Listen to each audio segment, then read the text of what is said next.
We have a panel about the world according to VCs, moderated by J.S. Cournoyer, who's a co-founder at Founders Fuel, and alongside him, many other experienced VCs that will give you a great idea of how it works. Let's give them a warm round of applause.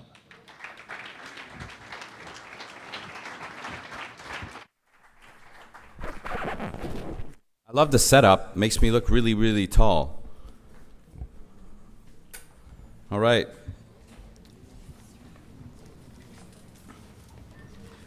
So we don't have a lot of time, so we'll get into it right away.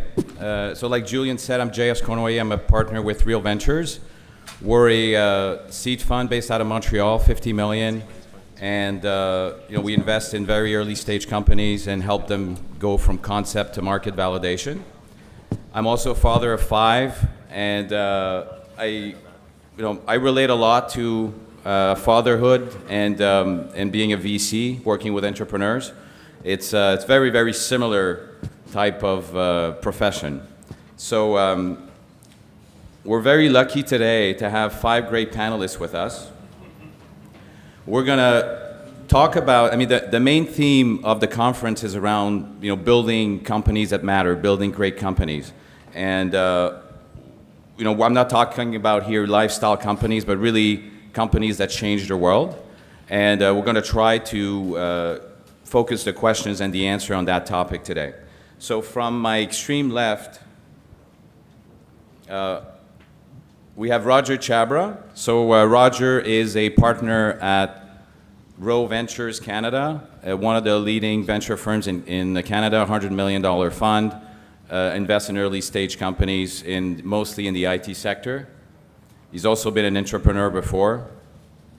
We also have Damien Steele. Damien is with Omers Ventures. It's a $180 million fund based out of Toronto. A couple of notable investments that they have, Wave Accounting and Hootsuite. We also have Mark Davis. So Mark used to be a VC with DFJ. He's also a community expert, helped set up a couple of very large communities in New York. And he's now moved to the entrepreneurial side, running a stealth startup called Cohort that's looking to change groups. We also have Noah Heller. So Noah is a newly on the VC side, EIR with Atlas Ventures, one of the greatest VC firms in Boston. And his background is in gaming. So started a company in that sector in the 90s, then went on to work on Xbox Live at Microsoft, and was the product director at Call of Duty, my son's favorite game. And then finally, Mamoon Hamid, who is a managing partner with Social Plus Capital. If you could say that some VC funds are stealth, Social Plus Capital will be the stealthest of a venture firm. They've actually made some amazing investments already before having launched officially. If you go to their website, it just says info at Social Plus Capital. Some investments that they've had, Yammer, and the founder of that firm is Shamat, ex-VP at Facebook, well-known Canadian. So Mamoon was an engineer at Xilinx, so very, very technical from that standpoint, and then went on to have a great career as an investor at USVP, some notable investments, Yammer and Box.net. So guys, I'd like to start with a big question around, the past few years there's been a lot of talk about the lean startup and how that's the best way to start a company, but my view is that when you start a company and you want to change the world, you need to have a grand vision. So I'd love to get your point of view on that. Like, how important is having a grand vision at the beginning in building a great company?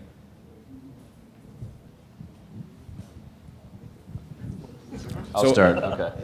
All right. It's pretty loud. This is Mark Davis. I don't think they're mutually exclusive, the lean startup philosophy and big picture ideas. I think, for example, with Cohort, we have a very, very big vision. around changing the way people interact online in a very complementary way to what exists currently in the social media space. We are not going to have all of the functionality we need to achieve every bit of that vision on day one. We're going to go out, getting your feedback, launching with pieces of it and building in market, and learning from our customers as we go. So I actually think they're not contradictory. I think they reconcile quite well. I think there is quite a bit of debate about what it really means to have a minimum viable product. And I found, as a founder of a very large internet product, that there was a good bit of pushback from investors and other people who had adopted the lean startup perspective against minimum viable products that actually do have a lot of functionality. And so I think to a certain extent, what is minimum viable for your company is space dependent. If you're competing in a space that's very robust, lots of functionality, it may be a relatively big product for the web, but minimum viable for you. So I think that's a shade of gray that confuses folks, but is not, again, inconsistent with the core concepts of lean, which are really around innovating in market, hearing customer feedback, and reflecting on that. Yeah. If I could throw in 2 cents, if I came at it from a personal perspective, vision would be, number one, and you don't get started until you have it. That's just kind of how I work and how I think about things. And I've run into a lot of great startups that actually got to where they are today by just 2 guys in a garage throwing stuff out, starting again, throwing stuff out, and bumping into the business they want to start. So I can't say vision has to be there. But where vision is most valuable in the groups I've worked with is it acts as a razor, right? You take that vision and you use it to cut away elements of either development, fundraising, other places where you're spending time as a company, and use it to decide whether you're focusing your energy effectively or not. For example, I ran into an entrepreneur yesterday, thanks for the intro, JS, where his vision was to kind of be everything to everyone, and it wasn't really a vision statement because he couldn't use it to focus his development efforts. And so once he went down a level and said, we have a currency, we have a monetization plan. That's the technology we're working on today. Some of his fundraising, some of his feature design, all that kind of fell by the wayside. So when vision is used as that kind of razor to narrow focus and to emphasize focus, I think it matches nicely with a lean startup, and it can become very valuable. For us, we do 25% of our deals as seed deals, and there absolutely has to be a vision towards a $1 billion outcome when we decide to partner with an entrepreneur. We do recognize that initially you've got to get to the MVP, but where the vision really fits in for us is it kind of acts as a filter, and so everybody in the room knows that the barriers to starting a company and costs of starting a company have come dramatically down, almost 10, in some cases 100-fold. And having someone sitting in front of us that has a vision that they've thought through really shows us what kind of individual is sitting across the board table from us. And it's very, like I said, it's very easy for someone just to put together a company very, very quickly and want to pitch it. But if they can come in and tell a story, the story's going to change obviously over time, but if they can come in with a well-articulated MVP that has a path, and multiple paths in most cases, towards a $1 billion outcome, that's something I'm going to spend some time on, and that's an entrepreneur I want to work with. One thing I'll just add, because these are all really good points, and it's something I run into a lot. I mentor a lot of early stage entrepreneurs when they're getting ready to go out there, and raising financing seems to be the catalyst to thinking about all of this stuff. And a question that's asked to me all the time is, this think big idea. And they're like, well, I'm told to think big. And so, but one point I'll make is always remember who you're talking to. And, if you're coming and speaking to somebody like Roger or at Rowe or ourselves at Omers, we're venture capital funds that are looking to deploy significant amounts of capital into really, really big opportunities. And you should be thinking that way.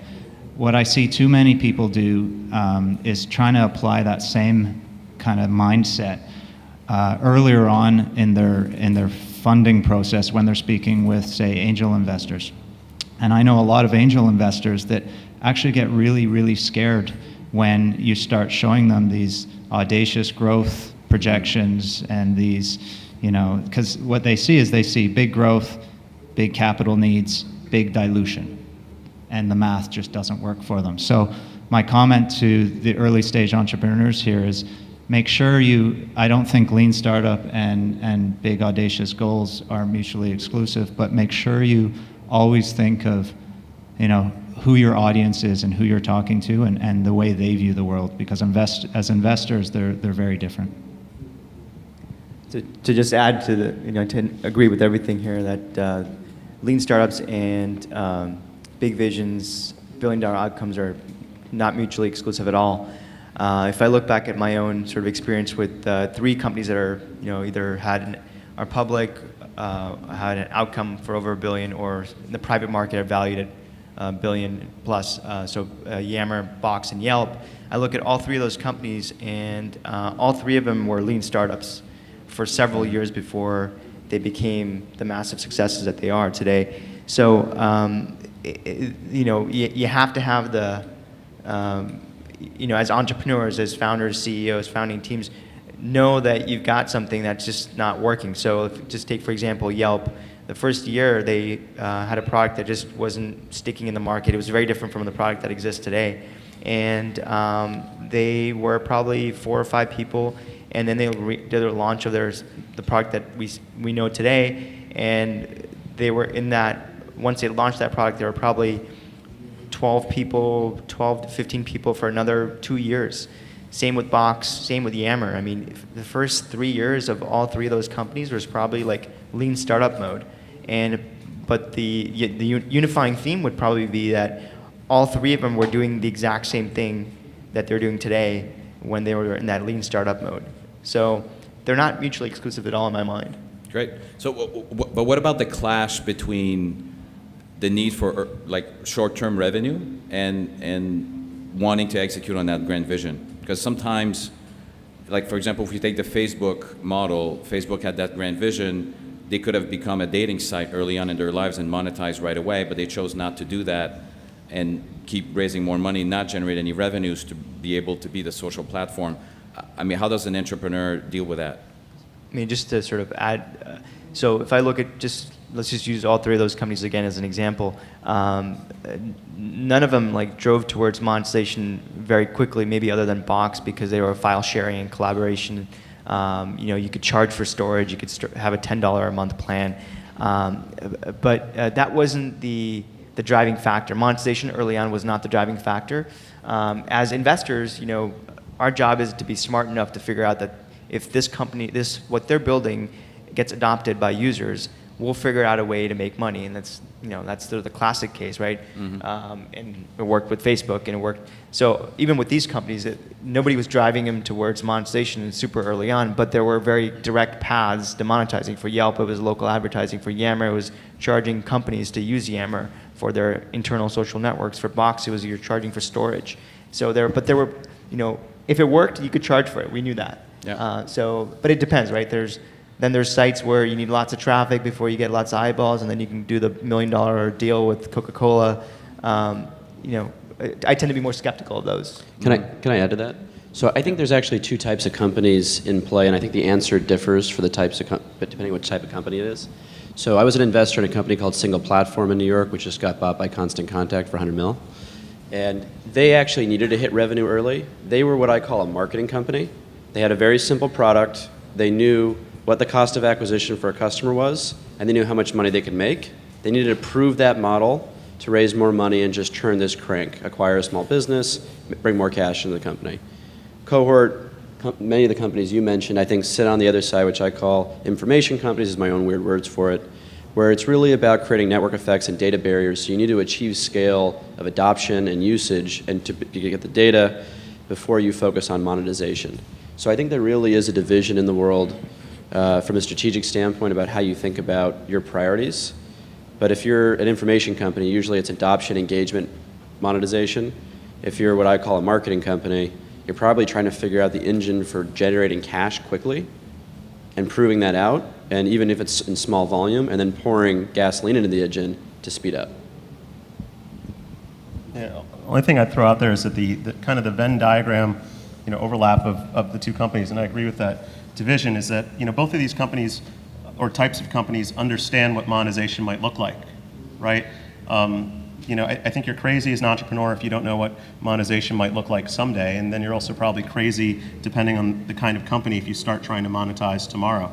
But there are enough technical people in the room that know what it will do, to development efforts if you have to back into monetization later or re-architect later to figure that out. So, among the companies, I've seen that are interesting and seem like they're on the right track, they have a monetization plan, they can talk about it, and they're not working on it today because of the type of company you mentioned where that would actually detract from their ability to make a killer product.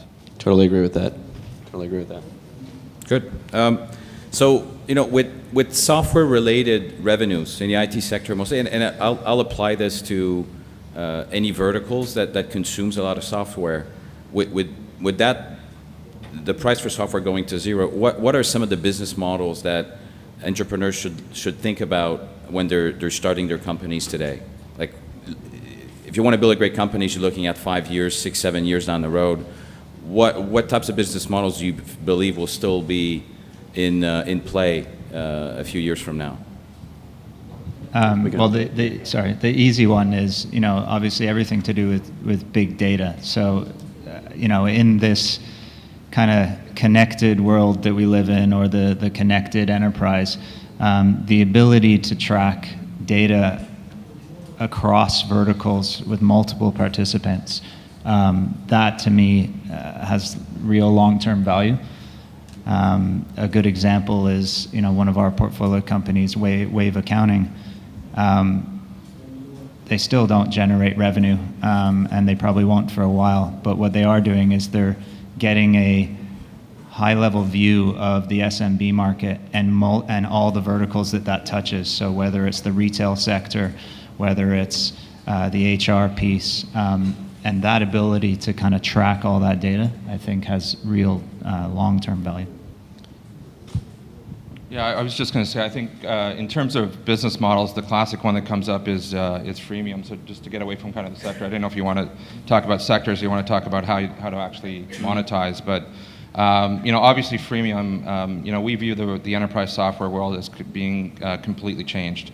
And the days of having big sales forces and sales guys that are pulling down $1 million a year, I think that's a consolidated and mature market. And we're starting to see a lot of the guys that have those types of cost structures and resource structures in place acquire some of the more exciting companies that some of the people on this panel have backed. And I think it's much more of a pull strategy in enterprise sales today, and that relates to the freemium model of anyone within an organization being able to bring the tool in and have it disseminate across their group, their organization, and to their customers and partners. And I think if you can get enough pull off the free piece of it, and you can get like Hootsuite, the 5 to 6% conversion, that's a classic model that I think is going to be around for quite a while now. Really, I mean, even because when you look at that model, because to take the Wave Accounting example, Wave Accounting is actually destroying the freemium model. They're just saying the whole thing is free, and we're monetized using something completely different, which is lead gen or big data, like you said. I mean, doesn't that mean that other companies like them going after different verticals would destroy the freemium model? Because I mean, you can't have a freemium play in accounting for small business. We should let Damien talk, but I know the Wave guys as well, and I think it is a freemium model because essentially what they're doing is they're leading with accounting software, which is free, and they're upselling you to things like payroll and tax prep and that sort of thing. So it's not all within the same functional box, and it's not as clear of a line to from a feature perspective because it's almost a different function. But if you really look at it from a 30,000-foot view, and very interested in what Damien would say, but I think it is still freemium. Yeah, I mean, we just invested in Wave as well, so it is really just freemium. The free version is just that is the free version of a Box or a Yammer. Is their accounting is their free version, and then the payroll and all the other stuff that they have, invoicing and billing, etc., is the paid version of the product. So, but yeah, just going back to your initial question about the world of software, and yeah, I mean, it's gravitated towards try before you buy, the whole freemium model of and what we've seen is at companies like Box and Yammer, where they're sort of the pioneers of the freemium business model that sell into the enterprise. Your free product is your biggest competitor. It's not someone else's product, it's your free product. And at the same time, you want to make your free product really, really good. And you'll find a way to sell the paid version of the product, which Yammer and Box have done very successfully. But it's a constant struggle as to what you provide in your free product and what you don't. So, but I think as the guys have mentioned, the free world of software is here to stay, and smart companies will figure out how to make money by selling additional features and also using data as a way to generate revenue streams. I'd add to that. I'd say that rule and that thinking is also true on the consumer side. I think the plays that are going to be really viable in otherwise free services are not just upgrade to more functionality or an adjacent service, but things that are truly native experiences. Take Spotify, it's a classic example, where they're providing opportunities to advertise your music within the stream of other content that people are consuming.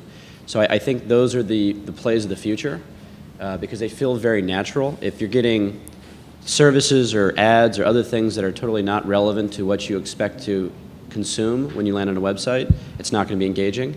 But hearing about a new artist in Spotify or finding a way to get an intro on LinkedIn, where you're obviously there to network, I think that's truly valuable, and it's very graceful in the way that it engages consumers. I can add one thing. The kind of golden thread running through the discussion here is knowing your customer, be they enterprise or consumer, and demonstrating value right away so that they actually go and purchase. One of the Atlas companies is Insight Squared. This is like business analytics for small and medium businesses, the kind of people who can't afford BI. And for them, it's sometimes a sole proprietor that logs in, gives access to data, all of a sudden understands what sales look like and what trending looks like at their company, where before that was just an intuitive sense of what was going on. And the value is there and right away. And if you give us more data, if you open up these other features, you're going to continue to optimize your business. The whole model there wasn't really built as freemium per se. It was what's the easiest way to make a customer, make their final decision. And for most groups, it's either demonstrate value to the purchaser or enable smart devs like a spear point to bring your software into the business and convince that upper level exec to pay for the package. In all cases, even Spotify, it's about showing you the value right away, the moment you log in and use the service. Yeah, that's a great point, and it's a good one to finish off on. Is freemium can also be viewed within the enterprise, especially now with the consumerization. We call it consumerization of IT. Large enterprises, their IT departments right now are all freaking out because they're losing total control over what their employees are actually using within the enterprise. Gone are the days that, like, I work for a pension fund, I pull out my BlackBerry and people laugh at me. And I tell them, well, I'm not allowed to use an iPhone. Well, I'm the anomaly in today's world. Today, employees within an organization, especially the large ones, they're picking their tools regardless of what their employers think. And so, I'll use an example. Prior portfolio company, Ripple. Ripple used the quote-unquote freemium model, where they would go and they would give this, human resource management tool to employees to use to communicate amongst each other and do reviews of one another for free. And the reason they did that is because then their ultimate sale, it's a much different sales pitch when you go to a company like, any company. You go to a LinkedIn or you go to a Facebook and you say, hey, how would you like to use this HR tool? And they look at you and they go, well, no, we've got our HR tool. And then you say, well, really? Because 30% of your workforce is actually using it already. And wouldn't you like to know what they're talking about? And wouldn't you like to know which one of those individuals within your organization, who's doing what, and almost put a little bit of a wrapper around it?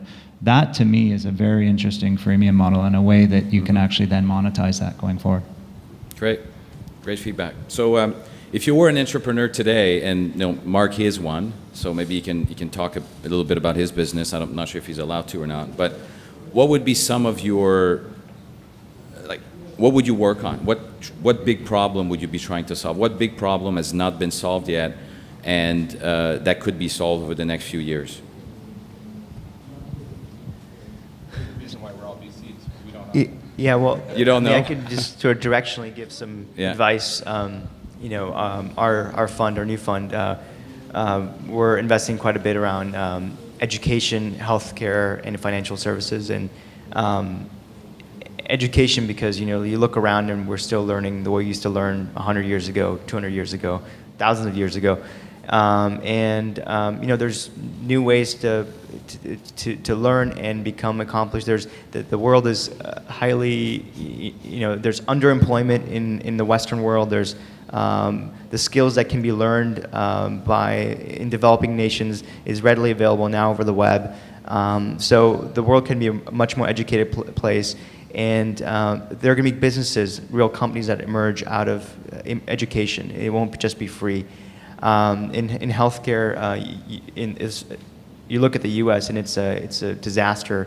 I mean, I think you guys up north have it much better, but 20% of the GDP in the U.S. is attributed to healthcare expenses, which is on a per person basis at least twice as much as any other Western country. So that just indicates the high level of inefficiency in our healthcare system. And our goal for startups that we fund is to bring that down, bring down the cost of healthcare.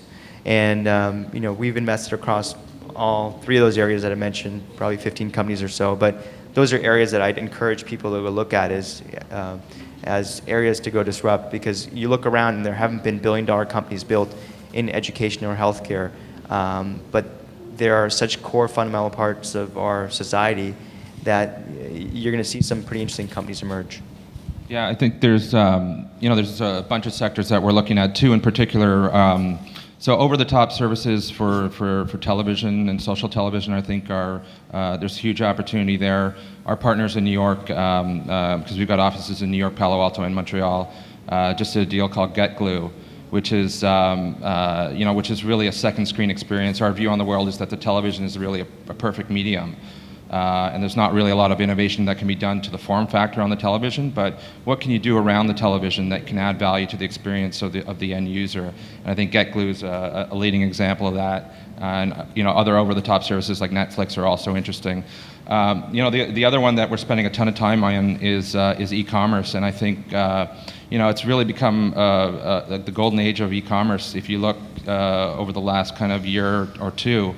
We had e-commerce 1.0, which is really just the storefront, and then 2.0, which was the flash sale sites. We're big investors in Beyond the Rack, and that was right for a certain demographic and a certain customer. And then you've sort of seen e-commerce 3.0 pop up with all of these interesting business models, whether it's subscription commerce, whether it's curated commerce, where it's social commerce, and that's a lot of buzzwords, but at the end of the day, they are e-commerce nuts and bolts businesses with very interesting marketing spins on top of them.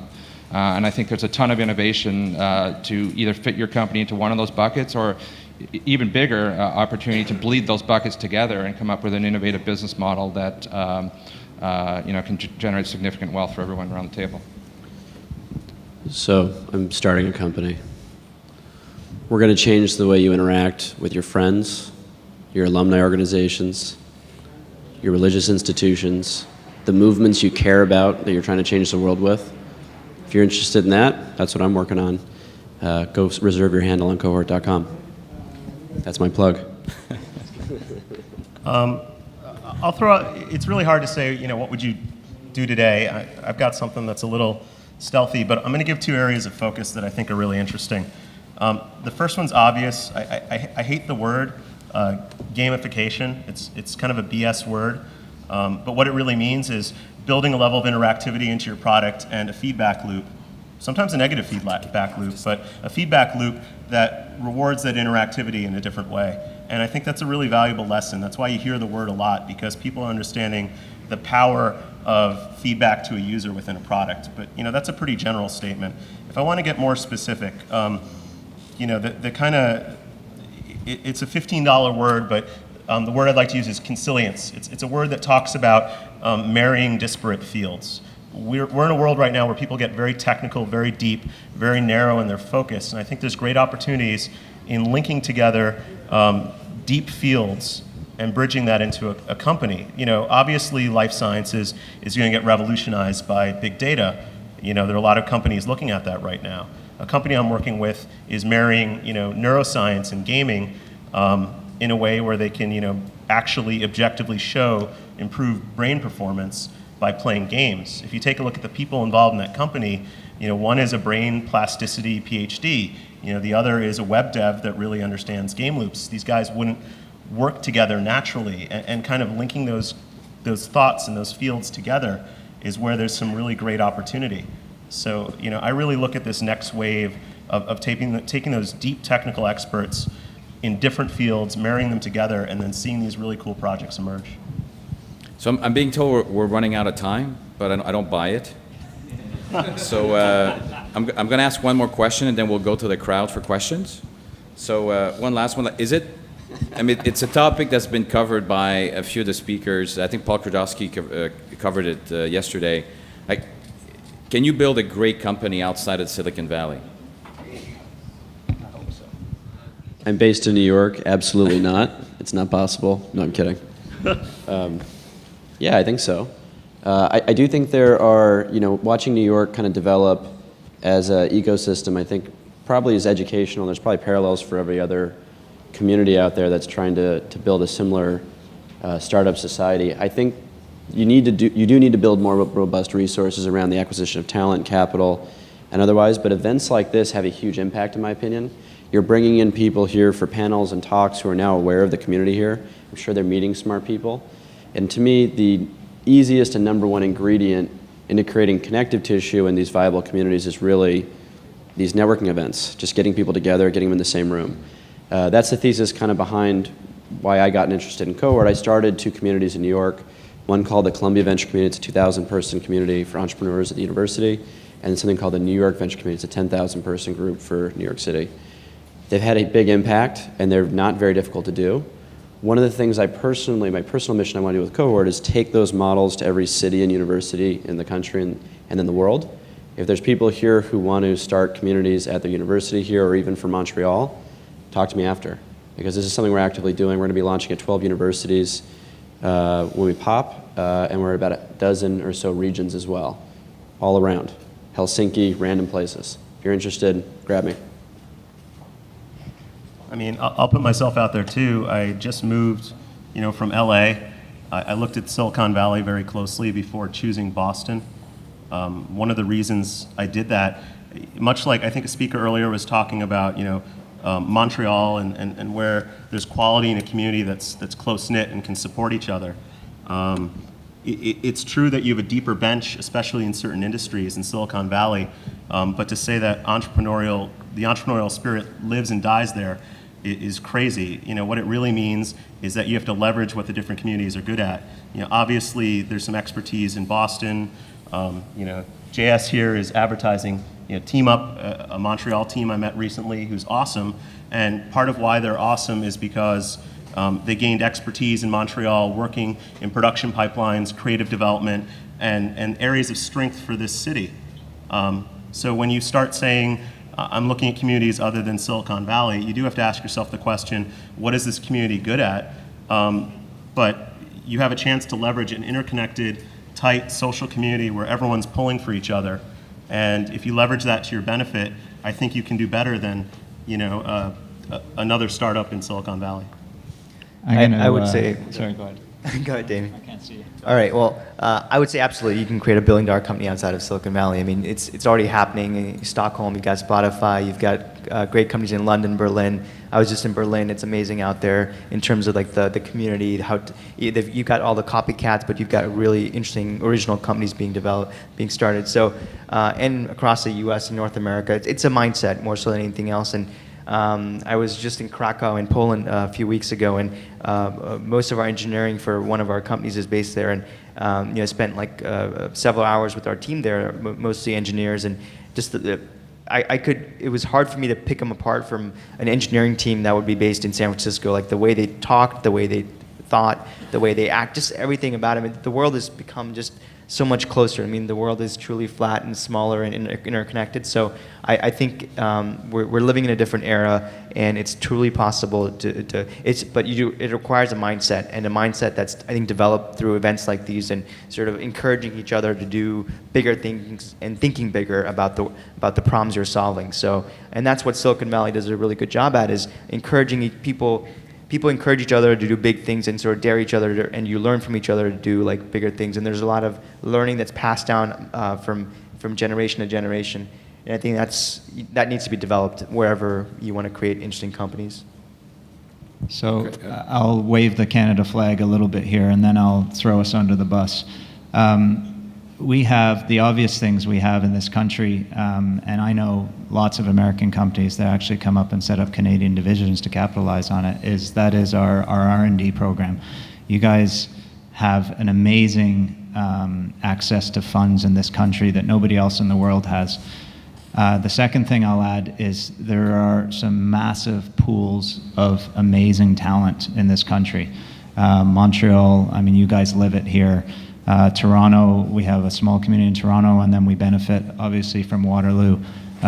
Something, Halifax has shown us over the last 2 years. Jevon just proved to everybody that you can build yet another Halifax-based successful tech company. Now for the bad part, I think as a country, we are horrible networkers. We tend to stick to our own communities very tightly, and that within the communities themselves as well. One thing you notice when you go down to the valley is they're almost incestuous with one another. It doesn't matter if they're competing with one another or not. They sit on top of each other, they work together, they do all those kinds of things. And so that, I preach here, but we do as an ecosystem need to work closer with one another. Not only within your own communities, but across communities as well. So that means, Toronto, Montreal, Halifax, Waterloo. I definitely think there's a lot of room for improvement there. Yeah, just quickly, because I know you want to get to questions. When you say great, I think about billion-dollar companies, and when I think about billion-dollar companies, there's examples of them all around the world. I think the salient point for us as Canadians, I know the audience is not all Canadian, but let's sort of focus on it, playing off of Damien's comments. The question really is, can we do this with velocity and with repetition, right? Yep. Otherwise, we have single points of failure, and we're seeing that out of Waterloo now with RIM, right? If there's only $1 billion, and I'm exaggerating to make a point, but if there's only one, then we've got this single point of failure like Nortel and RIM. And bringing it back down to earth, just from the trenches, I'm looking out across the nation now, and certain pockets of people, that some of us have all invested in, and it certainly feels like we're on the right path. I look at Kirk at Wave Accounting, Ryan at Hootsuite, Chris at Chango, Rick Siegel at Fixmo, Yono and Robert at Beyond the Rack, and every single one of those companies has the potential to be a billion-dollar exit. And I think that's the key for Canada is how can we get repetitive about it? In our partnership, my partner has been in the Valley, he's been in Boston, and he's now working in Montreal, and he's been into BC in all three areas. And very early in our relationship together, he just sort of said, look, park the Valley. There's the Valley, and then there's everybody else, right? So for us, we need to understand really what we can achieve, and hopefully we overachieve. But I think the big, hairy, audacious goal for Canada is to have repeatable companies, have multiple billion-dollar companies. Yep. Great. So, any questions from the audience? Red shirt. How to deal with the first reactions of investors when you actually tell them about the idea, and their perception is, so basically you're trying to build another LinkedIn or another Yammer. So how far do you have to pivot, and then at some point you try to narrow down, and you might actually lose the great vision, the uniqueness of the idea. So how to deal with that first reaction and to go beyond. I didn't get the question. Yeah. Not at all? No. Can you rephrase it, or maybe Julian? Did you? Okay. Basically, when you try to explain, when you start explaining your idea, your project, and then they find specific similarities, the keywords which are relevant to the projects which are well known and already exist, and then like how to actually prove yourself that you're not building a copycat. And when you start to pivot, then you kind of lose the uniqueness, the great vision that you're trying to achieve within the project. Okay, so I think the question is, when you pitch an investor and he tells you you're building another LinkedIn, how do you, I mean, I guess how do you clarify your story so that they see differentiation in your, is that, okay.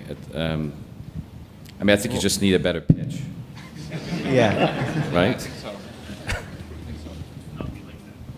Yeah, you guys. Yeah. My question's for Roger. You talked about single points of failure, and can you elaborate on some of the consequences of that? Like, what if RIM goes down? Is that going to do to our community? Yeah. Yeah, I mean, it's a great question, and I don't pretend to know, what's going to happen with RIM. I was just in Waterloo 2 days ago, and they were launching their accelerator, and it was the same day that RIM came out with their earnings, and there was all this, doom and gloom. And I think, just picking on two of them, you pick on Nortel. I think the impact on, at the end of the day, people need jobs to eat and to serve their families. I think the impact with Nortel was a lot less than it's going to be with RIM, because Nortel was in the GTA area, and there was plenty of other big companies and multinational companies that people from Nortel and smart engineers could go and disseminate across. I think what worries me about RIM is kind of a couple things. One, they've never had a culture of spinning out entrepreneurial people. I think people have become very captive to RIM for better and for worse. People have done very well there. But I just worry about where they're going to go and where people are going to get jobs in Waterloo. People were telling me that all the expats who have come up to work for RIM are now, flying back and going back to, India, China, the U.S., wherever they came from, and that's extremely, troubling. I want you. The consequences are different in every case, and I think with RIM, I just wonder about, where are these people going to go? Hopefully, they start knocking on my door. Right, and smart engineers get together and start building companies, and really take fate in their own hands, and that remains to be seen. Because I mean, the thing with RIM was not a company that acquired a lot of startups, True. so it wasn't actually very good for the community. It was actually pretty bad for the community. They sued other startups. I mean, they sued Kik, which was just stupid. So I don't think it's going to hurt the community that much. Right. That specific one. Nortel was bigger because Nortel acquired a lot of startups. Yeah, but the outflow of people and the effect on housing and kind of the fundamental drivers of an economy and a community, I think you can't glaze over that. I mean, people, they laid off 3,000 people a couple of weeks ago. Where are those people going to go? And startups. Huh? But they don't have a culture of doing that. Is my point. And I've already getting anecdotal evidence of engineers just flying and leaving Waterloo. That's not good. Yep. So we have a startup, we're only a few months old, and my question here is, you're getting a couple of different advices from investors. I want to see when is the right time to approach investors and start talking about it. Would it be when you start bringing in revenue? Would it be when you start generating more of a user base right on the idea side? Some people tell me you should have went for seed before you actually had an MVP on the idea. You could have got some angel or some smaller fund and then expanded it from there. Nowadays, a lot of investors, I think, they really like the e-commerce idea that we have, but they say, go get some more user traction. We can do that, but we can do it a lot faster if we have some money. And if we don't have the money, it's going to take us some time killing our traction where investors wouldn't get interested in. How do you go about solving that problem? Look, I'm going to say a word here, and 90% of you are going to roll your eyes, but there's this thing called traction that as investors we say, and everybody gets pissed off. But when we say, hey, look, we need to see traction, traction can be one of many, many things, and it obviously dependent on what type of business you're starting. Doesn't necessarily have to be revenue, like you alluded to. It could be user acquisition. At the end of the day, I like to sit at the other side of the table and just have some kind of proof that somebody gives a shit. And that's after every pitch, I say, okay, who gives a shit? And if I leave that meeting knowing that answer, then I think, to me, you're at a stage where I get interested from my perspective as a venture investor. I would add just one thing. I mean, you should just look at the ecosystem you're in. There are investors at every stage. So there are people that will invest in 2 people in the PowerPoint if you have a track record of some kind, even if you have no traction. And then there are people that will invest only when you're doing $5 million a year in profits. So you really have to just do your research and go after the people that are at the stage you're at. Yeah. Are accelerators making VCs lazy in terms of how you discover new startups?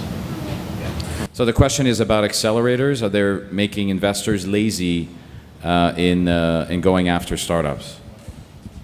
I mean, I could speak for myself. No. I mean, Do you look for companies outside of demo days? I don't even go to demo days. So you're later stage. No, I mean, we seed companies all the time, but we don't necessarily go seek out entrepreneurs who are looking, for the education that an accelerator brings or the validation that an accelerator brings. There's independent paths. Entrepreneurs are still out there that don't go to accelerators to start companies, right? So, but yeah, I sort of told myself that the last YC demo day was the last one I was going to go to. So, but I actually don't go to demo days other than YC, Y Combinator. And that was, I told myself that was the last one too. So We'll get him to come to Founder Fuel in the fall. No, I think there's, there's time and place. I mean, I don't know. Like, I've invested in Y Combinator companies in the past. It turns out now that a lot of companies will go through an accelerator, and a year and a half later, they're raising their Series A, and the fact that they went through an accelerator doesn't even matter to them anymore.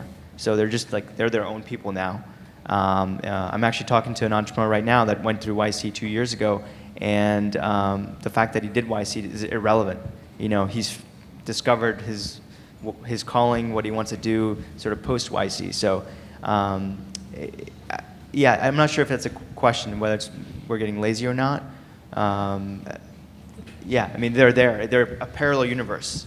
I just to answer that direct question, I actually think I work more because of the accelerators than being lazy. I mean, these are companies that I would have never looked at. I mean, at Omer's, we go pretty small. We'll do a $500,000, we call it seed, depending on certain characteristics.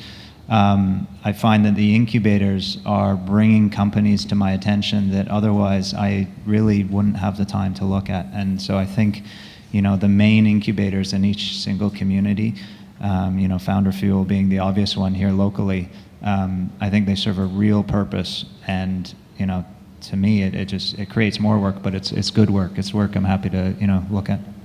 Yes, and it also creates another vacuum for startups to go into a different channel, and it usually increases valuation for startups. So if you're an early stage investor and you're valuation sensitive, you now have to look outside the accelerators harder to find deals that you want to do.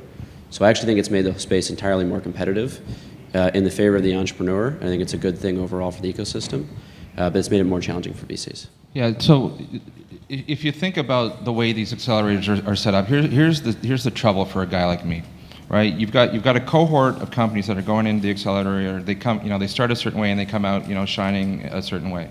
What happens on demo day? There's 300 investors in the room, right? How am I going to get a deal unless I'm in the pipeline and I'm working hard to see those companies before demo day, right? So I think I don't think people have gotten lazy. I think the way we looked at companies from a seed stage perspective has changed, right? And I think we have a strategy. We have a direct strategy where we'll do seed deals direct, and then our indirect strategy with accelerators. And we've picked 5 across the country that we've either invested in or we're mentors of. And I'm not just talking we're photos on the website. We go early and make sure that we're seeing these companies at every stage and trying to understand whether we can preempt a financing and get something done before demo day. And we've done that in 2 cases. We did it once with a Founder Fuel company and one with an extreme startups company. So certainly not lazy. You just got to think about what happens on demo day because everyone's going to pile in. Yeah, you got like 2 attitudes. You can, like the attitude Atlas takes at least is we're symbiotic. We have people there helping. Techstars is one I was recently involved in. We're helping these guys polish their pitches. We're talking them through everything that's going on. And like you said, by the time demo day arrives, hopefully we have our money into one of them prior to the fact that they're demoing. you either ignore it and you say there are too many people around there, or you get involved and you really get your hands dirty. To the entrepreneur's benefit, you end up with guys that emerge from the better programs really well versed in what it takes to run a successful company. It's not an amazing dev who has a great idea. It's an amazing dev who's also been firmed up and given a little gray hair by all the people around him and by kind of his alumni class. And that's super, super valuable, because then you don't spend months trying to find out if he can take it to the next level. He's kind of been through that ringer already. So I would say that if you see VCs that don't think about the company or don't hear about it until demo day, that's really lazy. But those are going to be the ones that are way behind the 8 ball when it comes to investing in the great ones. They're not going to get the deal. Exactly. They're not going to get the deal. All right. So I think we're over time enough now. We can stop. All right. Well, let's have an applause for our panel.